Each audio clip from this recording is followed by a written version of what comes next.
आज हम देखने वाले हैं बालाजी धाम की कहानी। लच्छीराम जी पाटोदिया के सबसे छोटे पुत्र मोहनदास बचपन से ही संत प्रवृत्ति के थे। सत्संग और पूजन अर्चन में शुरू से ही उनका मन रमता था। उनके जन्म के समय ही ज्योतिषियों ने भविष्यवाणी की थी कि आगे चलकर यह बालक तेजस्वी संत बनेगा और दुनिया में इसका नाम होगा। मोहनदास की बहन कान्ही का विवाह सालासर ग्राम में हुआ था। एकमात्र पुत्र उदय के जन्म के कुछ समय पश्चात ही वह विधवा हो गई। मोहनदास जी अपने बहन और भांजे को सहारा देने की गरज से सालासर आकर उनके साथ रहने लगे। उनकी मेहनत से कान्ही के खेत सोना उगलने लगे। अभाव के बादल छट गए और उनके घर हर याचक को आश्रय मिलने लगा। भांजा उदय भी बड़ा हो गया था। उसका विवाह कर दिया गया। एक दिन मामा भांजे खेत में कृषि कार्य कर रहे थे। तभी मोहनदास के हाथ से किसी ने गंडासा छीनकर दूर फेंक दिया। मोहनदास पूर्ण गंडासा उठा लाए और कार्य में लग गए, लेकिन पुनः किसी ने गंडासा छीनकर दूर फेंक दिया। ऐसा कई बार हुआ। उदय दूर से सब देख रहा था। वह निकट आया और मामा को कुछ देर आराम करने की सलाह दी, लेकिन मोहनदास जी ने कहा कि कोई उनके हाथ से जबरन गंडासा छीनकर फेंक रहा है। सायं को उदय ने अपनी माँ कान्ही से इस बात की चर्चा की। कान्ही ने सोचा कि भाई का विवाह करवा देते हैं, फिर सब ठीक हो जाएगा। यह बात मोहनदास को ज्ञात हुई तो उन्होंने कहा कि जिस लड़की से मेरा विवाह की बात चला होगी उसकी मृत्यु हो जाएगी। और वास्तव में ऐसा ही हुआ। जिस कन्या से मोहनदास के विवाह की बात चली रही थी वह अचानक ही मृत्यु को प्राप्त हो गई। इसके बाद कान्ही ने भाई पर विवाह के लिए दबाव नहीं डाला। मोहनदास जी ने ब्रह्मचर्य व्रत धारण किया और भजन कीर्तन में के समय व्यतीत करने लगे। एक दिन कान्ही भाई और पुत्र को भोजन करा रही थी। तब सभी द्वार पर किसी याचक ने भिक्षा मांगी। कान्ही को जाने में कुछ देर हो गई।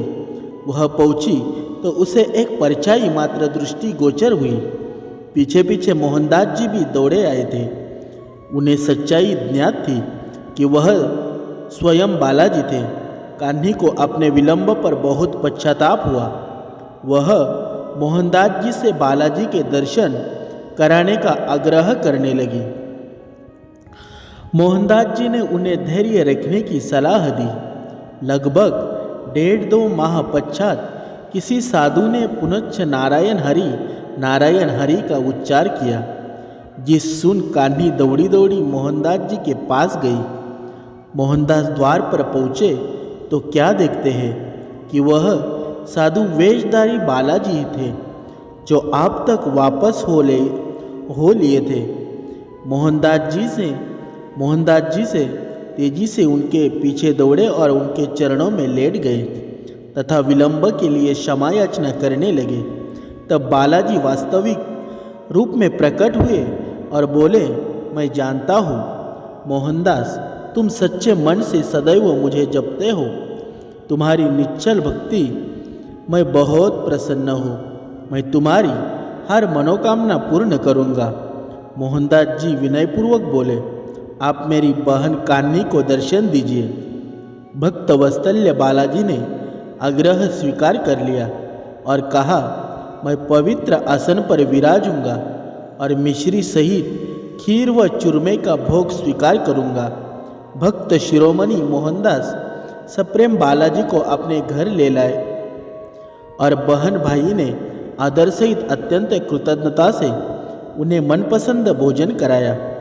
सुंदर और स्वच्छ शैया पर विश्राम के पश्चात भाई बहन की निश्चल सेवा भक्ति से प्रसन्न हो बालाजी ने कहा कि कोई भी मेरी छाया को अपने ऊपर करने की चेष्टा नहीं करेगा।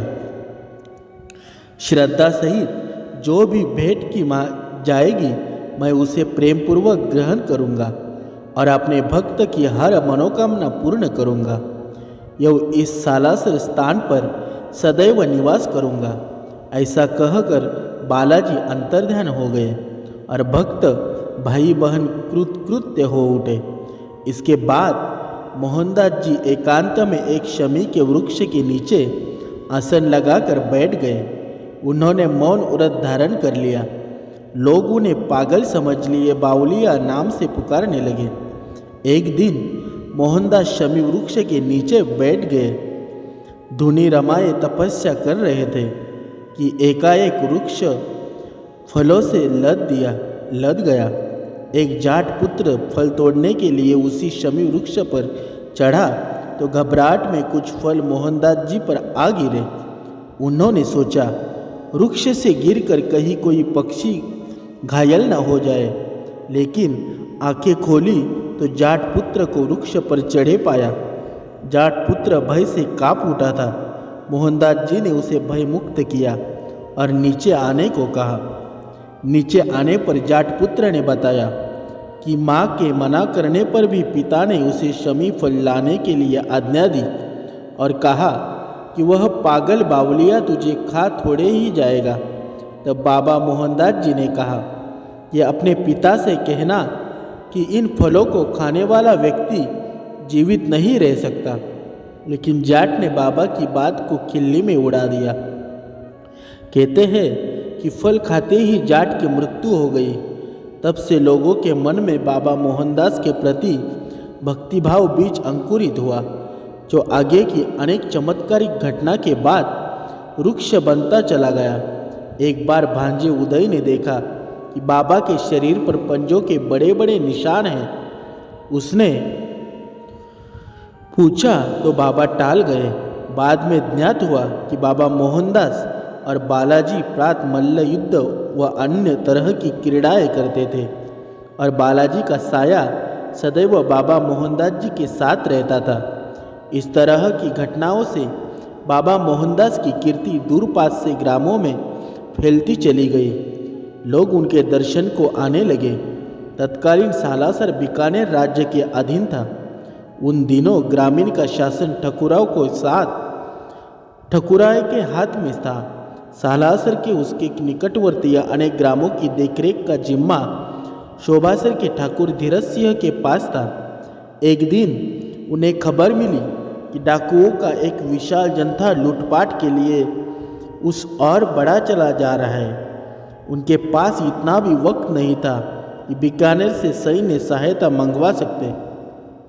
अंततः सालासर के ठाकुर सालम सिंह की सलाह पर दोनों बाबा मोहनदास की शरण में पहुंचे और मदद गुहार की।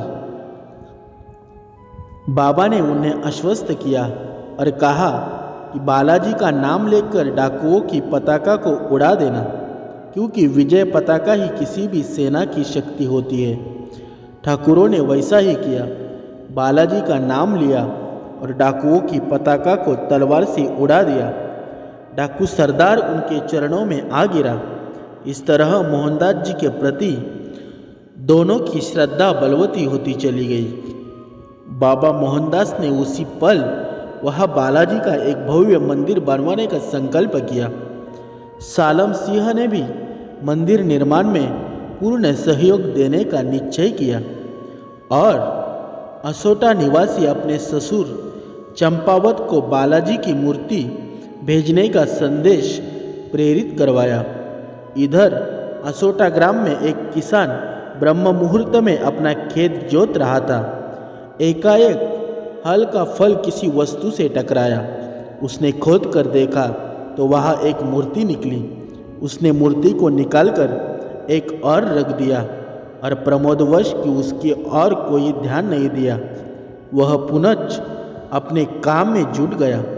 एकाएक उसके पेट में तीव्र दर्द उठा और वह गिरकर छटपटाने लगा। उसकी पत्नी दौड़ी दौड़ी आई। किसान ने दर्द से कराहते हुए प्रस्तर प्रतिमा निकालते और पेट में तीव्र दर्द होने की बात बताई। कृषक पत्नी बुद्धिमती थी। वह प्रतिमा के निकट पहुंची और आदरपूर्वक अपने आंचल से उसकी मिट्टी साफ की तो वहाँ राम लक्ष्मण को कंधे पर लिए वीर हनुमान की दिव्य झांकी के दर्शन हुए। काल पत्थर की उस प्रतिमा को उसने एक पेड़ के निकट स्थापित किया और यथाशक्ति प्रसाद चढ़ाकर अपराध क्षमा की प्रार्थना की। तभी मानो चमत्कार हुआ, वह किसान स्वस्थ हो उठ खड़ा हुआ। इस चमत्कार की खबर आग की तरह सारे गांव में फैल गई। असोटा के ठाकुर चंपावत भी दर्शन को आए और उस मूर्ति को अपने हवेली में ले गए। उसी रात ठाकुर को बालाजी ने स्वप्न में दर्शन दिए और मूर्ति को सालासर पहुंचने की आज्ञा दी। प्रात ठाकुर चंपावत ने अपने कर्मचारियों की सुरक्षा में भजन मंडली के साथ सजी धजी बैलगाड़ी में मूर्ति को सालासर की विदा कर दिया। उसी रात भक्त शिरोमणि मोहनदास जी को बालाजी ने दर्शन दिए और कहा कि मैं अपना वचन निभाने के लिए काले पत्थर की मूर्ति के रूप में आ रहा हूँ। प्रात ठाकुर सालम सिंह व अनेक ग्रामवासियों ने बाबा मोहनदास जी के साथ मूर्ति का स्वागत किया और सन 1754 में शुक्ल नवमी को शनिवार के दिन पूर्ण विधि विधान से हनुमान जी की मूर्ति की स्थापना की गई। श्रावण द्वादशी मंगलवार को भक्त शिरोमणि मोहनदास जी भगवत भजन में इतने लीन हो गए कि उन्होंने घी और सिंदूर से मूर्ति को पुनः श्रृंगारित कर दिया और उन्हें कुछ ज्ञात भी नहीं हुआ। उस समय बालाजी का पूर्व दर्शित रूप जिसमें वह श्री राम और लक्ष्मण को कंधे पर धारण किए थे अदृश्य हो गए। उसके स्थान पर दाढ़ी मूछे, मस्तक पर तिलक, विकट बोहे सुंदर आंखें, पर्वत पर गदा धारण किए अद्भुत रूप के दर्शन होने लगे। इसके बाद शनै शनै मंदिर का विकास कार्य प्रगति के पथ